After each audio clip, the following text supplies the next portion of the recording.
కాంగ్రెస్ పార్టీకి చెడ్డ వార్త కావచ్చు, కానీ భారతదేశానికి బంగారు వార్త.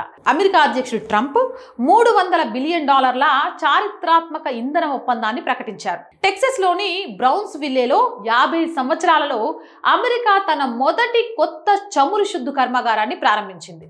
ఈ శుద్ధి కర్మాగారాన్ని భారత పారిశ్రామికవేత్త ముఖేష్ అంబానీ నిర్మించారు. ఇది యుఎస్ ఇండియా వ్యాపార సంబంధాలలో ఒక ప్రధాన మైలురాయిని సూచిస్తుంది. ప్రధాన ప్రయోజనం ఏంటి అంటారా?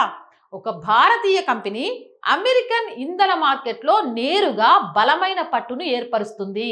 భారతదేశం ఇకపై తన ఇంధన అవసరాలను తీర్చుకోవడానికి గల్ఫ్ దేశాలపై ఆధారపడవలసిన అవసరం లేదు.